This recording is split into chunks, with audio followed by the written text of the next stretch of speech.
Hi guys, welcome to Outdoor Lovers YouTube channel. If you have not subscribed, please go and hit the subscribe button and the bell icon to get notification on our new videos. Today we are going to talk about our budget overland build, which we have been building for a couple of years. Nissan Pathfinder 2003.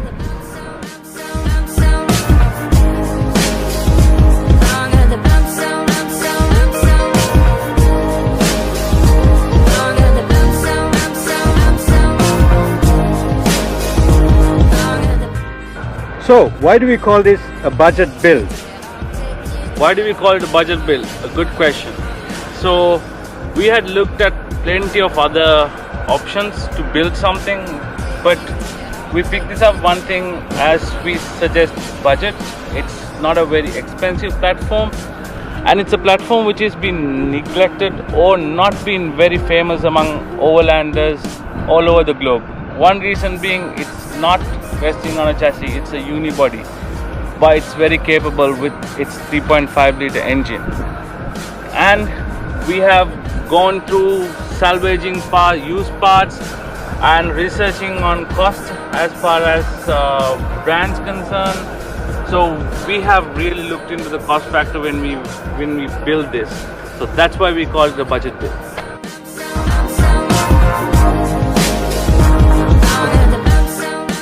So, Era, what do you have on it? Can you explain to us? Well, starting from the front, I have a steel bump on it, which was actually built to meet ARB looks and standards. Well, it is somewhere there. I salvaged off a friend of mine who was selling it. I got it cheap, and it's a perfect fit, and it is winch capable. And of course, I did a skid plate myself,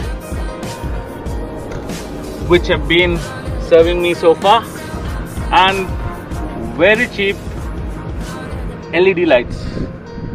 These are, well, couple of dollars each, but it's been serving the purpose for the last 3 years.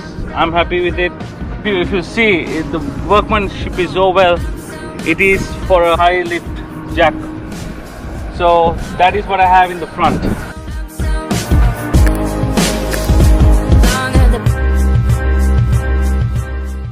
ARB heavy duty springs in the front and the back, no lift, and BF Goodrich tires, 265/65 by 17. Been out everywhere for last 2.5-3 years. Love them.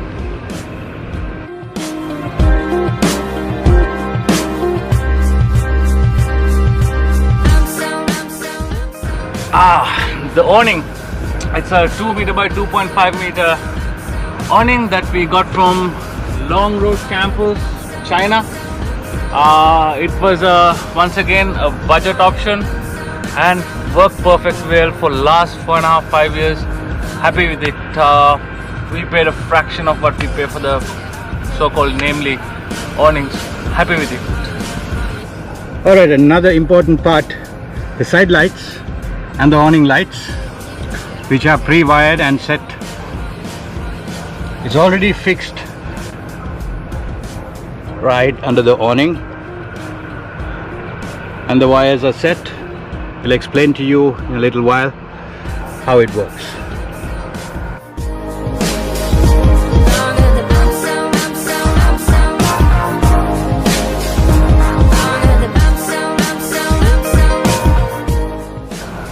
Well, rear tracker is something not available for the GCC version of Pathfinder. So this is again salvaged from a scrapyard, paid next to nothing, keeping the budget option in mind. And these max tracks were given to us by another friend who left UAE unfortunately, and bracket is custom made for the max tracks with the flagpole, and it's a perfect fit, and you can mount few other things if you want to, like jerry cans or a high lift jack. So yeah, it's another addition that we did, but keeping the cost budget factor in mind.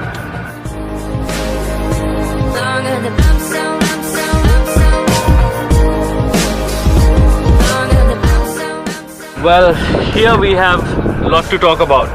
We have our storage system, water system, our compressed air, auxiliary battery, and the inverter, and all our switch panels and the wiring. Drawers built completely at home with a 9mm plywood coated with marine grade paint, and then of course this final finish with the carpet. Each drawer is quite big and can carry up to 115 kg weight. So one drawer is dedicated for all the kitchen utensils and all the cooking related items, and the other one is all the tools and the recovery. Here we have makeshift latches for tying things up. It works pretty well.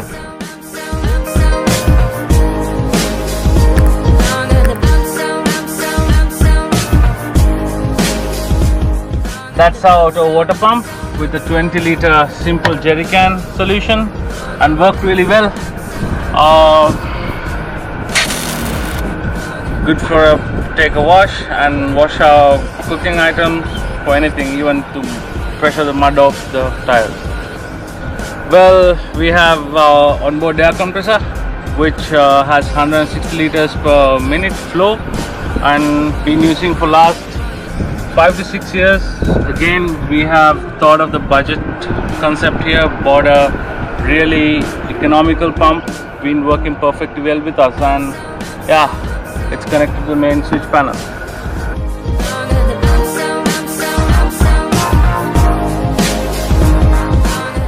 So the switch panel has all the control switches for air compressor, the inverter, water tank, and also our auxiliary lights, and the dual battery system. So with the dual battery system, we have connected two 12-volt adapters and some USB connections where we can charge our phones and cameras anytime. And we have fuses outside. If anything happens, we can change anytime, and we have kept provision for another 4 items if you want to connect it later. Well, pretty simple way to connect the awning lighting to this adapter, and it's connected with a remote, so you can control these lights from your rooftop tent, or if you're pitching your tent elsewhere, you can put it on or put it off in the night. And inside this side panel we have the inverter. It's a 2000 watt inverter. Again, we have thought about the budget concept. We will share pretty much the costing later in our video. Alright, coming to the other side of the drawers. This is what you didn't see on that side. So this is the 160 liters per minute air compressor, which is connected in the front, and then the second battery, which is wired with a dual battery kit, and towards the end what you see is the inverter.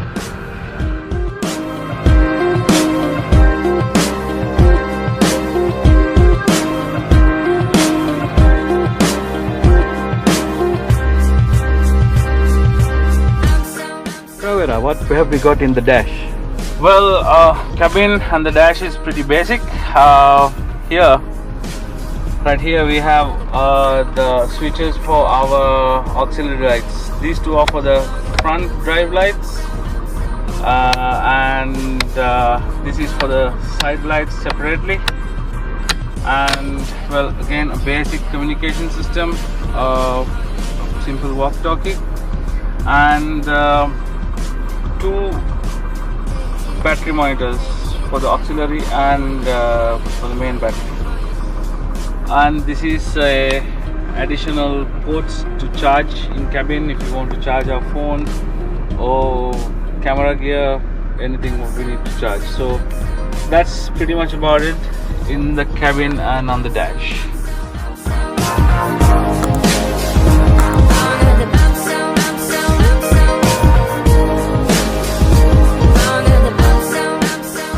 Well, as far as the engine and the motor concerned, we have not done anything on it.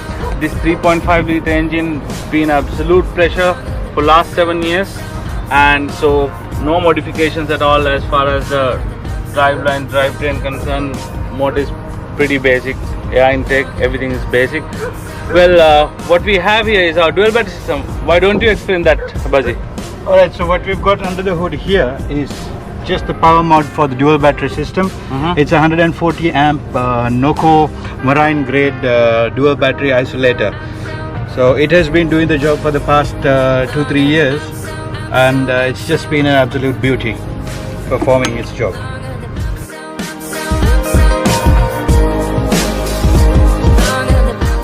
Once again, keeping the budget in mind, we decided to try a new brand, long road camping equipment.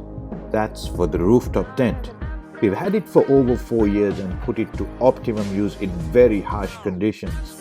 It's been a treat, especially when you camp with the family. There are many reasons to have a rooftop tent and also some lots not to. However, all in all, we have enjoyed having it.